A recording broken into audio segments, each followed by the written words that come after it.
Hello everyone and welcome back to GTA Online. I'm on the hunt for some thermo charges. You know the things, right? They can blow open an iron door and you can stand right next to them while they go off like a firework. Well, that's them.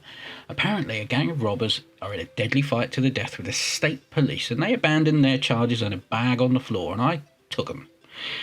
Just need to lose the fuzz and then we are all good. Today, you see, I am taking on another contract from my job board in the mod shop, the bank job, and this is the first setup I need to complete. These contracts are very good to earn your money in the game and it's a good way to boost your reputation. They pay around 170,000 and there's no upfront cost.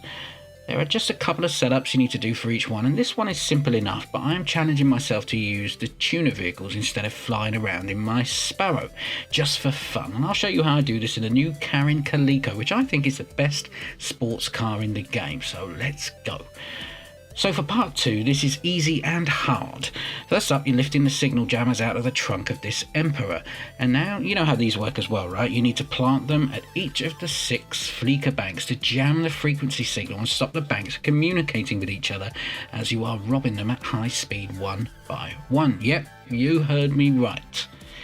You'll have 6 locations appear on your map, A, B, C, D, E and F. Forget about F, it's way out in the desert and I'm happy just getting 5 out of 6. I've done this a couple of times now and even in this car you will not manage it. If you want to use a heli, be my guest, but I'm happy with 6 as I say. Each bank has its own signal box and just like the one up on the tower on the island, wait for the camera to rotate away from the box and plant your jammer. Any order is fine. I just went to the closest to where I was and worked my way around, leaving A till last as it's out on the highway.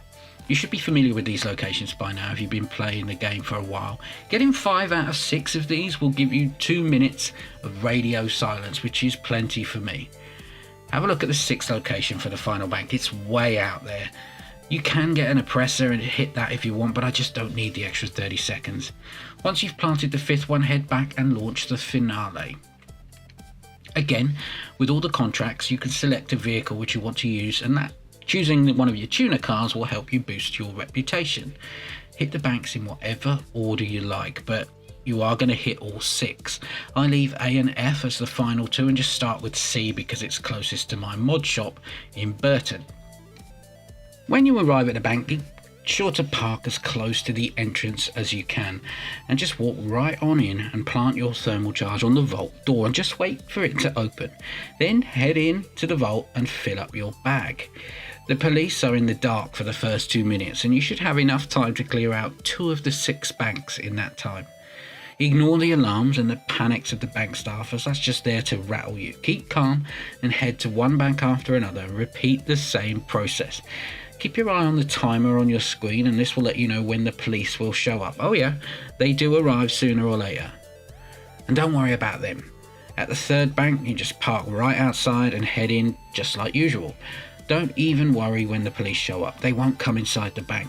Remember, you've got your guns. I usually select the Hustler weapon loadout, and when you're ready to leave, don't hang about. Just shoot anyone who may have a clear shot at you and get in your car and hit the road. Using the Calico is very helpful for this job as its ability to rocket off the starting block is just unreal and you need that, believe me. Just keep hitting them over and over again and if the heat gets too real, just chill for as long as you need to in cover. Use your snacks to keep you on your feet and remember there are snacks in your mod shop at the bottom of the stairs. You should be filling these up each time you go back there. When you're ready to go, just go. Get in the car and book. The police will pursue you from one bank to another, but at this stage you only have a 3-star wanted level, and that won't change until you hit the final bank. Now there's quite a drive between the last 2 banks. I lost a tyre on the way, which makes it interesting, but don't worry about that for now. Just get to the final location, get it cleaned out, and then when you've lost the cops, you can worry about swapping out your vehicle for the journey. I like to leave F as the last bank because it's just a little bit easier to lose the cops in the grass nearby. Remember I said it's out in the desert. The thing with these contracts are that it's like anything. You repeat it long enough and often enough and you figure out the best way to do it. And I've done this a few times now and it's always the same for me. If you get to F, which is way out in the Sonora Desert. You can ride onto the grass in the long grass under the trees in the shade and lose the cops pretty quickly. So what do you think about these contracts? Are you doing them yourselves? I mean, I've done a few of the different ones and I'm just going to keep working through them, and I'll bring each of these to you in different videos, and I'm continuing to modify my cars and figure out which are the best ones to use. There is a technique to getting in and out of banks, and I think having the right vehicle, remember I said in previous videos, this is all about the cars, this DLC, obviously, right? I mean, that's it. It's the GTA Tuners update. Choosing the right car and using it during these contracts is what it's all about. This heist and these contracts and this DLC is all set up with the cars in mind. So have some fun with it. Choose a car, modify it, make it yours, and then clear out these banks. You can actually make a tidy takeaway of usually about 170, 180,000, and you can't lose any of the money. It's not like when you're running a casino heist or the Cayo Perico heist. If you get shot, you lose a bit. Doesn't work like that. So this is very good, and this is a great little grind method for those people looking to do something different. So let me know what you think about this. I'm interested to see what other people are doing. I will continue to pump out this GTA Tuners content for you, and I've got another video coming later today with one of the new cars, the Euros. So take care out there, stay safe, and I will be back with another video before you know it.